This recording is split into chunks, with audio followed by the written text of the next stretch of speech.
आज हामीहरू पुस्तक रोमीको 14औं अध्यायमा जाँदैछौँ। पुस्तक रोमी 14औं अध्याय पल्टाउन सक्नुहुन्छ। र हामी ख्रीष्टमा आइसकेपछि हाम्रो कर्तव्यहरू वा जीवन परिवर्तन पक्षहरू बारे हाम्रो अध्ययन भइरहेको छ।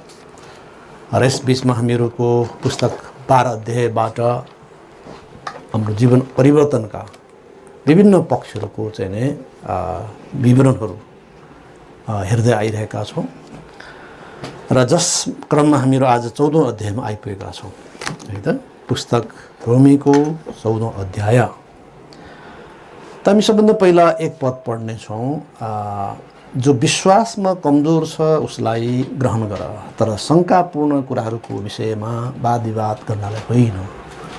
वाद विवादले फाइदा गर्दैन।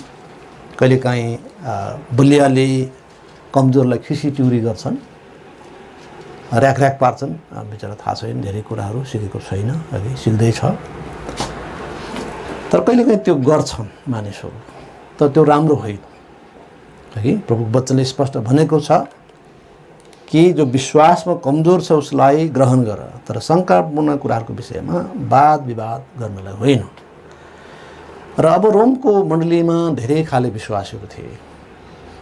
जातीय हिसाबबाट हेर्दाखेरि यहुदीहरू थिए, अन्य जातिहरू थिए। र आत्मिक स्तरको कुरा गर्दा परिपक्वहरू पनि थिए, कमजोर पनि थिए। विभिन्न किसिमका अवस्थाका थिए। र विशेष गरेर त्यहाँ यहुदीहरू पनि भएको हुनाले उनीहरू खाना सम्बन्धमा, दिन मान्ने सम्बन्धमा बढी संवेदनशील छन्, जसको तुलनामा अन्य जातिहरू त्यस्तो नाटीकुटी गर्दैन। र त्यो स्थितिमा यहुदीहरू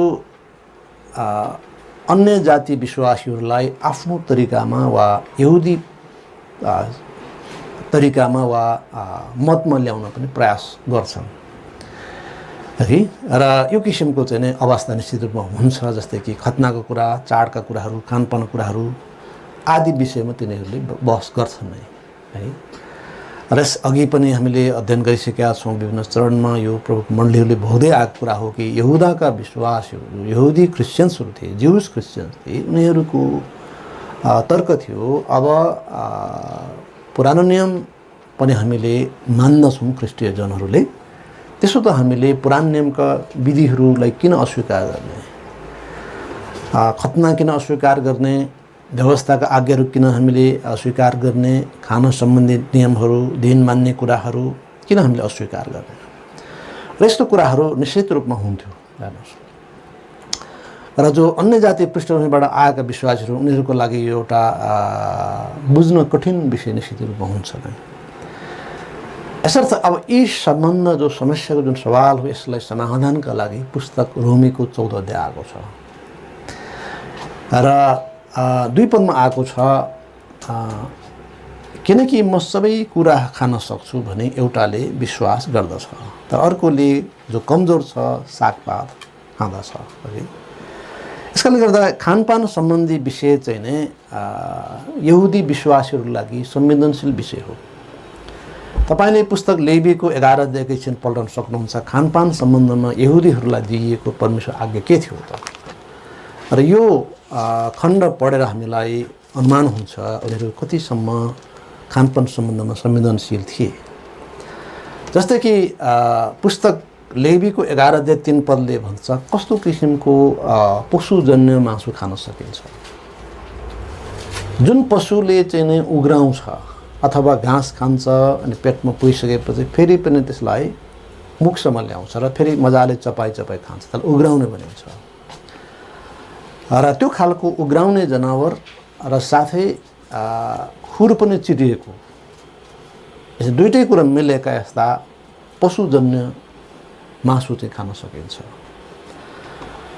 3 पद लेखिएको छ, पशुहरूमध्ये जतिको खुर फारिएको छ, चिरिएको खुट्टा हुन्छ र रमा उग्राउँछ त्यो तिमीहरूले खानु। यसरी परमेश्वरले जो सर्वज्ञाता हुनुहुन्छ,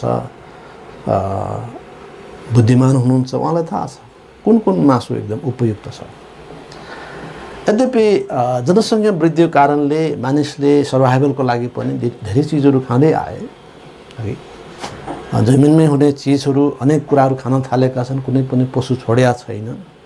खानेको सवालमा हैन चाहे चाहिँ बुही होस्, चाहे अजिङ्गर होस्, चाहे साँप होस् हैन, चाहे कुनै पनि चाहिँ कीट पतङ्ग होस् हैन, कुनै पनि किसिम पन्छीहरू, कुनै पनि किसिमको जलचरहरू हैन, सी फुडहरू हैन, सी क्रिएचर्सहरू, यी सबै खाने मान्छेको प्रवृत्ति छ। यदि स्वास्थ्यलाई हानि हुन्न मर्दैन भने मान्छेले आफ्नो पेट भर्नलाई वा त्यसबाट सामर्थ्य पाउन खाएकै हुन्छ। तर यहुदीहरूलाई परमेश्वरले एउटा स्पष्ट निर्देशन दिनुभएको थियो। वास्तवमा त्यो हाम्रो लागि पनि पठन योग्य निश्चित रूपमा हो वा ग्रहण योग्य निश्चित रूपमा हो। किन परमेश्वरले आफ्नो प्रियहरूलाई राम्रो चिज नै खुवाउन चाहने हो।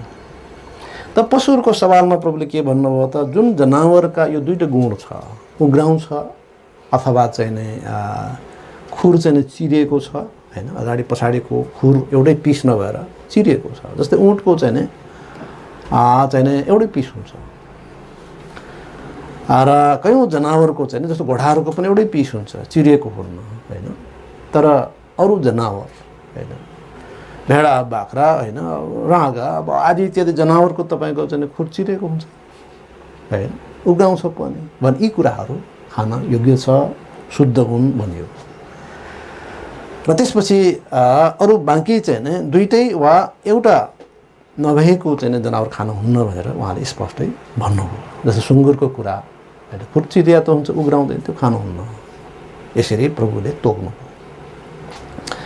अब त्यस्तै गरी जलचरको सम्बन्ध पनि परमेश्वरले स्पष्ट नियम दिनु। त्यसमा दुईटा चरित्र देखियो। एउटा चाहिँ नि कत्ला हुनुपर्छ। जलचरहरू जो मूलतः माछाहरू हुन् त्यसका कत्ला हुनु जरुरी छ। अर्को चाहिँ पखेटा भनेको छ। यो दुईटै कुरो हुन आवश्यक छ। 9 पदमा लेखेको छ, पानीमा भएका सबै जन्तुहरूमध्ये यिनीहरूलाई तिमीहरूले खानु। पानीमा, समुद्रमा र नदीहरूमा सबै जसका पखेटा र कत्लाहरू छन् तिनलाई तिमीहरूले खानु हैन। पखेटा र कत्ला भएका भनेपछि त्यो बाहेकका कुरा त नखानु भन्ने कुरा आयो है। चाहे अक्टोपसको कुरा होस् हैन, चाहे क्विस कि क्विट के भन्छन् हैन, यस्तो धेरै कुराहरू छ। अनेक खाले जलचरहरूको, सी क्रिएचर्सहरूको हैन, त्यसलाई चाहिँ नि भोजन बनाइएको हामी देख्छौँ।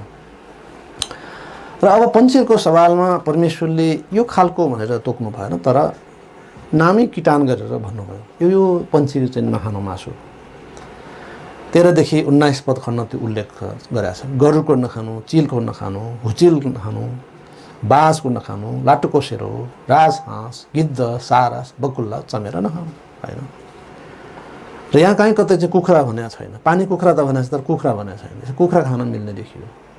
हाँस भनेको छैन है, त्यो खान सकिने देखिन्छ। राजहाँस चाहिँ नखानु भनेको छ फेरि हैन। ढुकुर चाहिँ नि परेवा कुरा गरेका छैन, ती खान सकिने देखिन्छ। तर परमेश्वरले लेवीको पुस्तकको 11 अध्यायमा कुन कुन कुराहरू खान मिल्ने, कुन कुन कुरा चाहिँ खान नमिल्ने यहुदीहरूलाई स्पष्ट देखाउनु भएको थियो। त बुद्धिमान र सर्वज्ञाता परमेश्वरले यसो भन्नु यहुदीहरूको लागि ठुलो फाइदा कुरा हो। किन परमेश्वरले आफ्नो प्रियहरूलाई नराम्रो चिज त खुवाउन चाहनुहुन्न नि। सृष्टिमा के कुरा उत्तम छ, स्वास्थ्यलाई हानि फाइदाजनक छ, हितकारी छ, त्यो त प्रभु जान्नुहुन्छ। यसर्थ जनावरको सवालमा भन्दा प्रभुले दुईटा पक्ष उल्लेख गर्नुभयो, उग्राउने र खुर्चिरहेका। यस्ता जनावरको मासु शुद्ध हो, त्यो खान सकिन्छ। प्रभुले जलचरको सम्बन्धमा पनि दुईटा कुरा गर्नुभयो, दुईटा फिचर भनौँ अझ। त्यो के त भन्दा पखेटा भएको, माछाहरूको बिचको कुरा गर्दा पखेटा भएको। जलचरमा साँप पनि हुन्छ, पानीमा साँप पनि हुन्छ, तर पखेटा छैन त्यसको।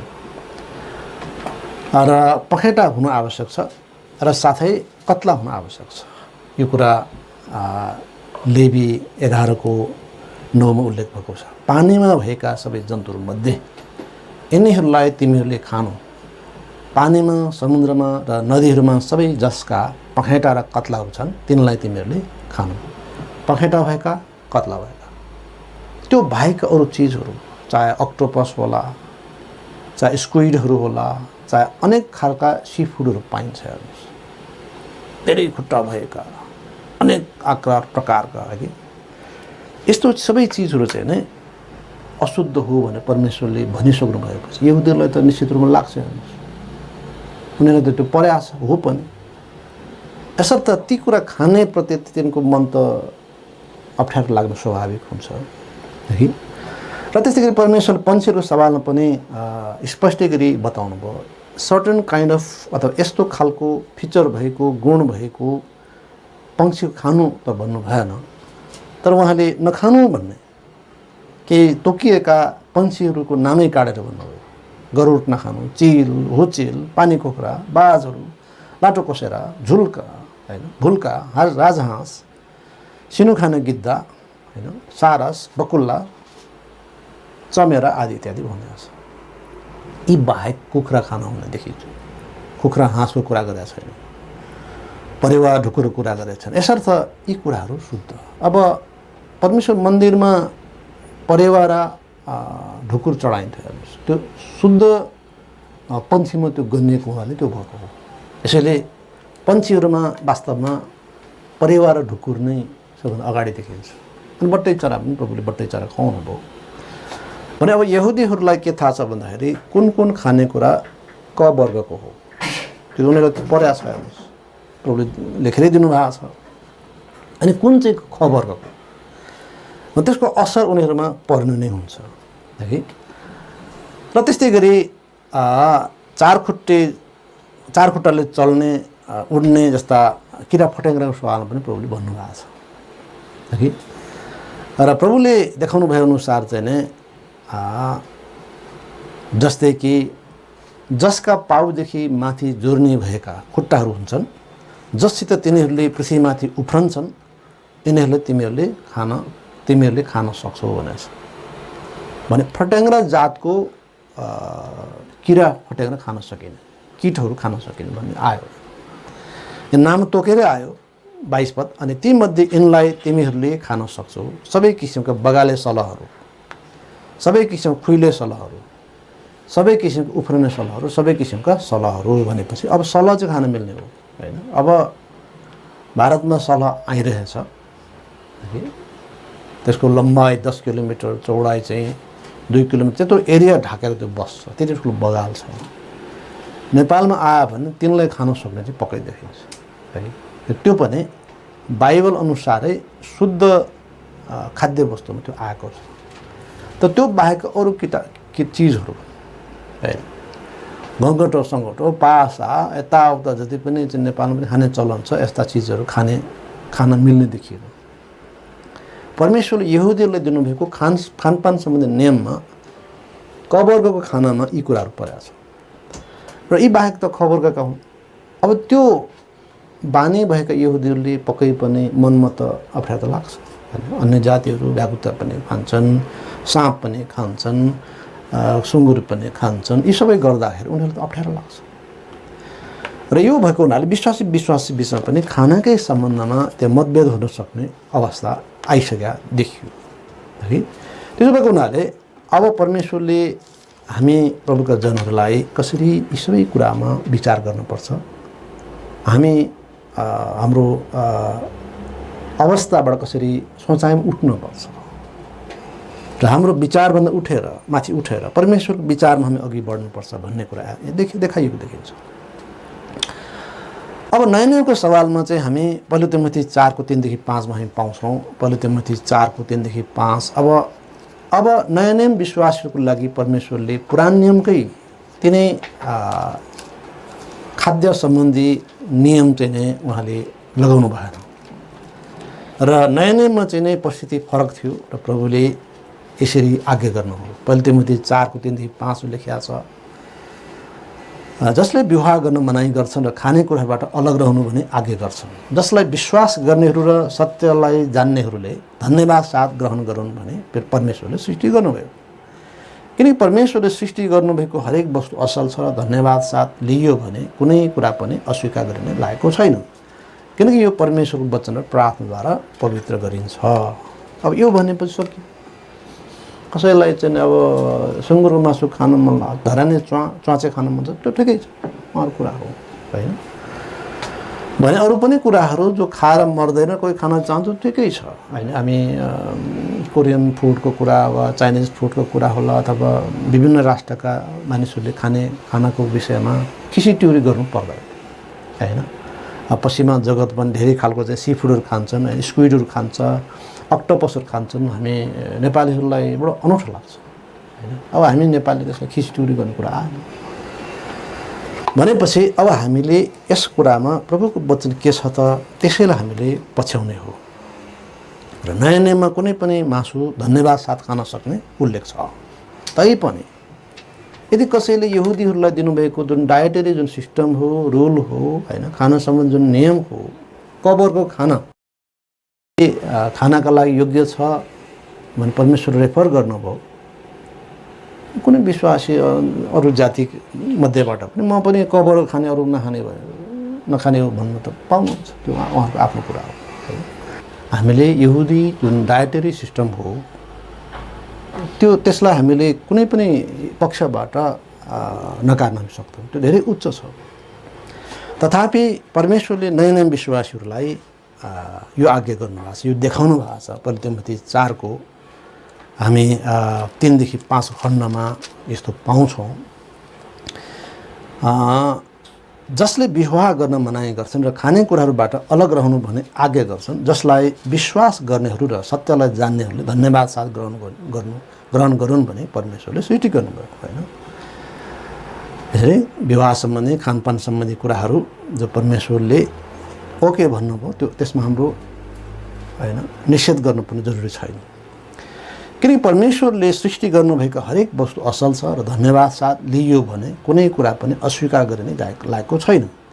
किनकि यो परमेश्वरको वचन र प्रार्थनाद्वारा पवित्र गरिन्छ।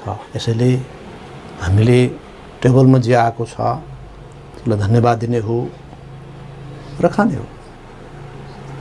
तैपनि कतिलाई चाहिँ नै सर्टेन फुडहरू सर्टेन खाना चाहिँ खान मन छैन, त्यो ठिक छ, पाउनुहुन्छ। यसैले खानाकै कारणले हामीले नाटीकुटी गर्ने कुराहरू होइन, त्यो गर्नु जरुरी छैन भनेर रोमीको पुस्तक 14 अध्यायले भनेको छ। यही कुरा गरेको हो 2 पद 2 खण्डमा 2 र 3 पद। किनकि म सबै कुरा खान सक्छु भने एउटाले विश्वास गर्दछ, तर अर्कोले जो कमजोर छ सागपात खाँदछ होइन। अब सुँगुरको मासु आज म सागपात मात्रै खाने भन्नुहोस्, पाउनुहुन्छ उहाँको कुरा हो। अब अक्टोपस होइन जिउँदै चलिरहेछ होइन, म त नखाने पाइन्छ, म साग मात्रै खाने हुन्छ। यो भएको हुनाले जसले खाँदछ त्यसले नखानेलाई तुच्छ नठानोस्, जसले खाँदैन त्यसले खानेलाई न्याय नगरोस्, किनकि परमेश्वरले त्यसलाई ग्रहण गर्नुभएको छ। यसरी परमेश्वरले अब यो देखाउनुहुन्छ कि अन्य जातिहरूले यहुदीहरूलाई के पनि नखाने कस्ता खालका मान्छेहरू रहेछ यहुदीहरू भन्ने पनि नहोस्। त यहुदीहरूले पनि अन्य जातिहरूलाई न्याय नगरोस्, कस्ता जे पनि खाने जन्तु हुने जन्तु नै हुने छैन, जे पनि खान्छन् त भन्ने कुरा पनि नहोस्। किनकि प्रभुले ती दुवै पक्षलाई ओके भन्नुभएको छ होइन। यसर्थ कुनै पनि विषय खानपान सम्बन्धी होला, रीतिथिति होला होइन, पोसाकै कुराहरू होला, यस्ता कुराहरूमा हामीले कयौँ कुराहरूमा हामीले समझदार बन्न आवश्यक छ। एक समूहले अर्को समूह विरुद्ध जे जस्ता विषयमा न्याय गर्नु उचित हुँदैन, ती विषयहरूमा हामीले न्याय गर्नु हुँदैन, दोषारोपण गर्नु हुँदैन। यसैले हाम्रो विश्वासमाझ पनि कति मित्रहरू म मासु खान्न कहिले पनि भन्नुहुन्छ, त्यो ठिक छ, पाउनुहुन्छ उहाँले। कस्ता व्यक्ति हो मासु नखाने भन्ने कुरो होइन, अथवा नखानेले पनि कति मासु खान सक्दो होला त्यो पनि होइन। त्यसका खानपान सम्बन्धी विषय चाहिँ न्याय गर्ने विषयमा पर्दैन। र 4 पद लेखिएको छ, अर्काको नोकरलाई न्याय गर्ने तिमी कहो, ऊ आफ्नै मालिकका निम्ति खडा हुँदछ वा लोड्दछ, तर ऊ खडा गराइने नै छ, किनकि उसलाई खडा गराउनको निम्ति परमेश्वर सामर्थ्य हुनुहुन्छ हामीले विश्वासीहरूको बिचका कयौँ कुराहरू छन्, व्यक्तिगत स्वतन्त्रताका विषयहरू छन्। त्यहाँ न्याय गर्नु जरुरी छैन है। कि न्याय गर्ने हामी को हौँ? कि प्रभुको दास हुन्, प्रभुका छोराछोरी हुन्, कि हाम्रो दास हो हामीले न्याय गर्छौँ? यस कारणले अरूहरूलाई न्याय गर्ने अधिकार तिमीलाई कसले दियो भनेर याकुब 4:11-12ले भनेको छ, बडो कडाइको साथ भनेको छ। हामी एकैपटक त्यहाँ एकछिन हामी त्यहाँ पनि जानेछौँ। याकुब 4:11-12 पदमा यो साह्रै महत्त्वपूर्ण पद हो। अब खानपानको विषय मात्रै होइन, अरू थुप्रै विषयहरूमा न्याय गर्ने कार्य हुन्छ, गरिरहेको हुन्छ मानिसहरूले। नाटीकुटी गर्ने, न्याय गर्ने यस्तो कुराहरू हुन्छ कि यो ठिक हो? त याकुब 4:11-12ले भनेको छ, ए भाइहरू, एउटाले अर्काको बदनामी नगर। जसले आफ्नो भाइको बदनामी गर्दछ र आफ्नो भाइको न्याय गर्दछ त्यसले व्यवस्थाको बदनामी गर्दछ र व्यवस्थाको न्याय गर्दछ। तर यदि तिमीले व्यवस्थाको न्याय गर्दछौ भने तिमी व्यवस्था पालन गर्ने होइनौ तर न्याय गर्ने भयो। व्यवस्था दिनेवाला एउटै हुनुहुन्छ जसले बचाउन र नाश गर्न सक्नुहुन्छ। अर्काको न्याय गर्ने तिमी को हो? यसैले कयौँ कुराहरू जो हाम्रो क्षेत्राधिकारभित्र पर्दैन, न्याय गर्ने काम प्रभुको हो। कयौँ विषयहरूमा न्याय उहाँले गर्छु भन्नुभएको छ भने त्यस्ता कुराहरूमा हामीले हस्तक्षेप गर्ने कार्य राम्रो हो। प्रभुले सिधै सोध्नुहोस्, तिमी को हो? न्याय गर्ने तिमी को हो? यसर्थ हामी यी कुराहरूमा बडो होसियार हुनुपर्छ। कति मानिसहरूको मामलामा हात हाल्ने कार्य गर्नेहरू हुन्छन् है। र अङ्ग्रेजीमा busy body in other man's matters, अरूको व्यक्तिगत मामलाहरूमा कुरा गर्ने, कुरा काट्ने व्यस्त मानिसहरू भनेको छ। र नेपालीमा चाहिँ अरू मानिसहरूको मामलामा हात हाल्ने कार्य गर्नेहरू भनेको छ। यसैले हामीले अरूको निजी जीवनको कयौँ कुराहरू छ, त्यो हामीले न्याय गर्ने होइन। यसर्थ क्रिस्चियनहरू परमेश्वर सन्तान हुन् र उनीहरू उहाँप्रति जवाबदेही हुन्छन् र हामीलाई उहाँको स्थान लिन र उहाँको सम्पत्तिमाथिका प्रभु झैँ प्रभुत्व जमाउने अधिकार हामीलाई छैन। कि दास आफ्नो मालिकप्रति वा आफ्नै मालिकप्रति जवाबदेही हुन्छ। ठिक त्यसै नै क्रिस्चियनहरू पनि आफ्ना परमेश्वरप्रति जवाबदेही हुन्छ। एउटा व्यक्तिले सारा दुनियाँको न्याय गर्दै हिँड्ने कार्य कति डरलाग्दो कुरा हो है। प्रभुले भन्नुभयो ऊ खडा हुन सक्छ, लड्न सक्छ, त्यो उसको कुरा हो। त प्रभुले उनलाई उठाउन सक्नुहुन्छ।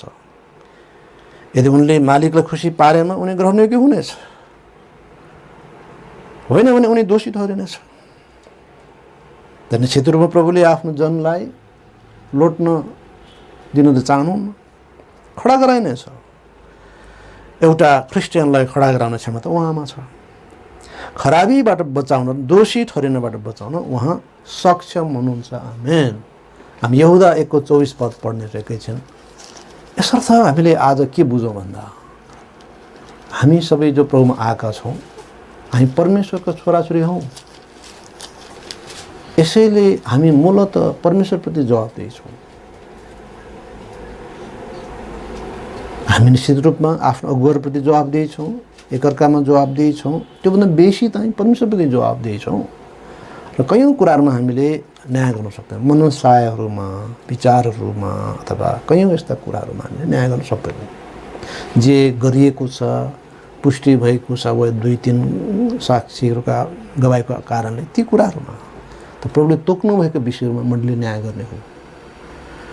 तर बाँकी कुराहरू त प्रभुको हो हैन। त प्रभुले आफ्नो जनलाई उठाउन सक्नुहुन्छ, लोट्नुभए त खडा गराउन सक्नुहुन्छ। 24 पद लेखेको छ यहुदा 24। अब उहाँलाई नै जसले तिमीहरूलाई लोट्नदेखि बचाउन र तिमीहरूलाई उहाँको महिमाका सामु अति आनन्दसहित दोषरहित खडा गराउन सक्नुहुन्छ। उहाँले सक्नुहुन्छ। मुख्य चिन्ता त प्रभुको हो नि है। त्यही कुरा हामी यहाँ पाउँछौँ रोमीको पुस्तक 14 अध्यायमा 10 र 11 पदहरूमा पनि। अब तिमी किन आफ्नो भाइको न्याय गर्दछौ? वा किन आफ्नो भाइलाई तुच्छ ठान्दछौ? किनकि हामी सबै ख्रिस्टको न्यायासनका सामु उभिँदछौँ। किन लेखिएको छ, प्रभु भन्नुहुन्छ, म जीवित छु, यसकारण हरेक घुँडा मेरो सामु टेकिनेछ र हरेक जिब्रोले परमेश्वरलाई स्वीकार गर्नेछ। यसर्थ हामी आफ्नो भाइलाई किन तुच्छ ठान्ने? किन हाम्रो भाइलाई हामीले उनको न्याय गर्ने? जे कुराहरू पुष्टि भएका छन् र बाइबल मुताबिक ती दोषी ठहरिएका छन्, त बाइबलले मण्डलीलाई अधिकार दिनुभएको छ कस्ता व्यक्तिलाई हामीले अनुशासन गर्ने, कससँग सङ्गति नगर्ने, यो कुरा त लेखिएको छ। र जे कुरा अपुष्ट छन्, मनका कुराहरू हुन्, अपुष्ट छन् होइन, मनसाको मामिला छ होइन। आज भेट्दा हुँदै मैले जेमिसी गरेँ, उसले जेमिसी फर्काएन, त्यो मान्छे दुष्ट हो, जेमिसी नफर्काउने एउटा क्रिस्चियनको भनेर मैले भन्नु त मिल्दैन। आज उहाँको मुड के भयो मलाई के थाहा होइन, होला भोक लागिरहेको होला, टाइममा खाना मिल्या छैन होला आर्थिक जटिलता होला बिरामी होला चाहिँ पारिवारिक केही मामिला होला, केही कारण होला। त मानिसको मनसायको विचारको हामी न्याय गर्न सक्दैनौँ। यी बाहेक थुप्रै कुराहरू छन् जो पुष्टि गर्न सकिन्नन्, प्रमाणित गर्न सकिन्नन् र कयौँ कुराहरू चाहिँ नै उनको त्यो निजी मामिलासँग सम्बन्धित छ, त प्रभु आफै व्यवहार गर्नुहुँदैछ है। यस कारणले स्पष्ट रूपमा भनेको छ, हामी सबैजना ख्रिस्टको न्यायसँग अगाडि त उभिँदैछौँ, हामी धेरै चिन्ता किन गर्ने, अनावश्यक नाटीकुटी किन गर्ने, दुनियाँको चाहिँ नै दुनियाँलाई औँल्याउने काम किन गरिबस्छ। त्यति मात्र होइन, कति मानिसहरूको बानी के छ, अरू चर्चको विश्वासीहरूलाई औँल्याउँदै हिँड्ने, त्यो चर्चको फलना यस्तो डिस्काउन्ट कामै त्यही। अघि हामीले हेऱ्यौँ अङ्ग्रेजीमा busy body in other men's matters भनेको छ, पहिलो पत्र 4:15 होइन। अरूको मामिलामा व्यस्त हुने कि चियो गर्ने, चर्चा गर्ने, के भइरहेछ, ऊ भइरहेछ आदि इत्यादि कुराहरूमा अनावश्यक चासो लिने कार्य गलत हो। त्यसो भएको हुनाले हामीले परमेश्वर वचनबाट स्पष्ट पाउँछौँ कि हामी जसरी जिउँछौँ प्रभुको निम्ति जिउँछौँ। दिन मान्ने सवाल पनि यहाँ उठेको छ है। कसैले एउटा दिनलाई राम्रो मान्छ, विशेष मान्छ, कसैले अर्को दिनलाई मान्ला अथवा कसैले बराबर मान्ला, त्यो उसको कुरा हो। 5 पद लेखेको छ, कसैले एउटा दिन अर्को दिनभन्दा ठुलो मान्दछ, अर्कोले सबै दिन एकनाश ठान्दछ, हरेक आफ्नै मनमा पुरा निश्चय होस्। 6 पद पनि, जसले दिन मान्दछ उसले प्रभुको निम्ति मान्दछ, जसले दिन मान्दैन उसले प्रभुको निम्ति मान्दैन, जसले खाँदछ उसले प्रभुको निम्ति खाँदछ, जसले परमेश्वर किनकि परमेश्वर उसले परमेश्वरलाई धन्यवाद चढाउँछ, अनि जसले खाँदैन उसले प्रभुको निम्ति खाँदैन र उस परमेश्वरलाई धन्यवाद चढाउँछ। यस कारणले खाना सम्बन्धी कुरा, दिन मान्ने कुरा यो माइनर विषयमा पर्छ। जे माइनर विषय छ, साना विषय छन्, ती विषयलाई ठुलो मान्दाखेरि झगडा हुन्छ होइन। कतिले भन्न होइन हामीले आइतबारै प्रभुको चाहिँ आराधना गर्ने हो, त नेपालमा आइतबार त बिदा छैन, समस्या त भयो त्यहाँनिर होइन। अब बिदा अनुसार गरौँ न, शनिबारै गरौँ, ठिकै छ। मुस्लिम राष्ट्रहरूमा शुक्रबार गर्छन्, जहाँ शनिबारै बिदा सिस्टम प्रणाली छ त्यहाँ शनिबार होला, जहाँ आइतबार बिदा छ त्यहाँ आइतबार होला होइन। त्यसमा लचकताको कुरा आयो नि त, प्रभु लचकता कुरा गर्नुभएको छ होइन। धेरै अगाडि हाम्रो चर्चमा चर्च अफ क्राइस्टका केही मान्छेहरू आएका थिए अनि के भने, तपाईँहरू शनिबार किन आराधना सभा गर्नुहुन्छ, आइतबार होइन आराधना सभा भनेर चाहिँ हामीलाई हप्काउँदै थिए। कतिको त्यस्तो खालको हुन्छ हेर्नुहोस् त। रोमी 14 अनुसार उसको भनाइ त बेठिक हो, किनभने दिन मान्ने कुरा पनि व्यक्तिहरूको परिस्थिति निर्णयमा निर्भर छ भनेको छ। हामी राम्रो त निश्चित रूपमा आइतबार प्रभुको आराधना गर्नु राम्रो हो, तर बिदा छैन। त्यसो भए हामी शनिबारै जुटौँ सर्वसहमतिमा, त्यहाँ पनि प्रभुको महिमा हुन्छ, त्यसमा पनि प्रभुको महिमा हुन्छ। अब त्यसमा पनि अब यहुदीहरूको त अझ के थियो भन्दाखेरि विभिन्न चाडको कुरा थियो, निस्तार चाडको कुरा थियो, पेन्टिकोसको चाडको कुरा, यस्ता दिनहरू थिए। र र ती कुरामा तिनले महत्त्व दिने भए, अन्य जातिहरूलाई चाहिँ यी कुराहरूको महत्त्व नहुने भयो। त्यसरी एकले अर्को रेस्पेक्ट गर्ने हो।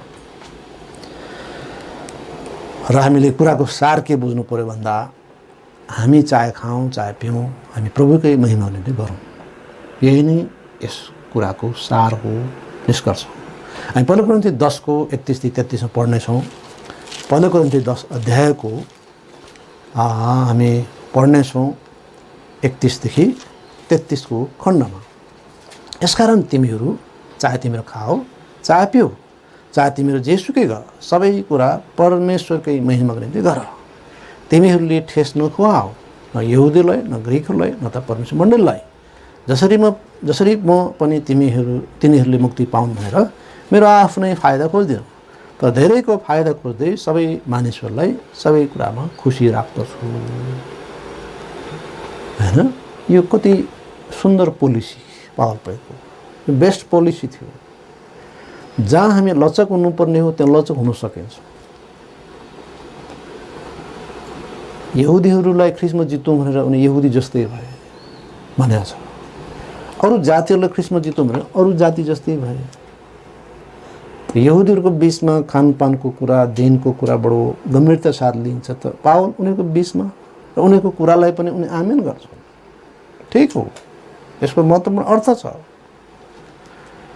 तर अब जातिहरूलाई त्यो कुरो सम्मै छ, त्यो पनि ठिक हो। किन परमेश्वरले यही भन्नुभएको छ, हरेक दिन वास्तव सुन्दर हो, सबै सुन्दर हो। यसर्थ पावलको जुन पोलिसी हो, यो परमेश्वर इच्छा हो वास्तवमा कि धेरैको फाइदा खोज्दै सबै मानिसहरूलाई सबै कुरामा खुसी राख्दछु, सबैले मुक्ति पाउन् भनेर। हैन, त्यस कारणले हामी चाहे खाऊँ चाहे पिउँ, हामी जे गरौँ परमेश्वरलाई महिमा दिने हो। न हामीले यहुदीलाई दुःख दिने हो, न ग्रिकहरूलाई न मण्डलीलाई, कसैलाई दुःख दिनुहुन्न। जुन कुरामा परमेश्वरले लचकता राख्नु भएको छ त्यसमा हामीले किन झगडा गर्ने? यहुदीहरूले किन झगडा गर्ने? यी अन्य जातिहरू क्रिस्चियन त हुन्, सुँगुर खान्छन्, छेछि पर जा भन्ने कुरा पनि होइन। होइन, त्यस्तै गरी अन्य जाति विश्वासी यो यहुदीको काम छैन, खालि चाहिँ नि नाटीकुटी गर्छन् भन्ने पनि होइन। हामीले एकै अर्कोलाई स्वीकार्ने हो। र हामी त्यही कुरा पाउँछौँ मत्ती 7मा, त्यो न्याय नगर ताकि तिम्रो न्याय नगरिस्। यसैले हाम्रो ह्युमन प्रवृत्ति के त, मानव प्रवृत्ति के त, अरूको नाटीकुटी गर्ने, न्याय गर्ने, ताकि आफू अलिकति माथि उक्लियोस्। अरूलाई होच्याउँदा आफू अलि उक्लिने ठान्दछ, तर त्यो त होइन। मानिसको न्याय गर्ने, नाटीकुटी गर्ने, होच्याइरहने यस्तो मान्छेलाई सबैले चिन्छन्, सबैले तिनलाई गन्दैन, मान्दैन। तर ती त उठाइन त होइन, घटाइयो, तिन कद त घट्यो।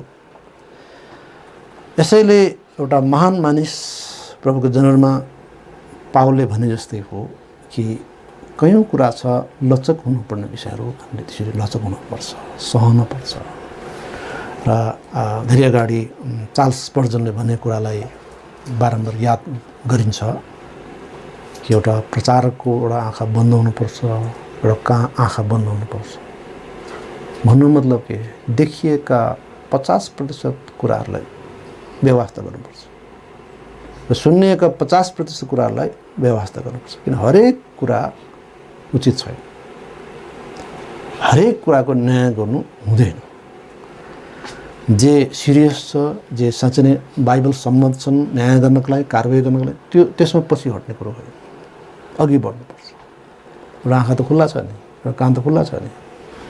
तर अरू कयौँ यस्ता झिना मेसिना कुराहरू हुन्छन्, कयौँ यस्ता कुराहरू छन्, खानु सम्बन्धी होला, दिन मान्ने विषय होला, अरू थुप्रै होला।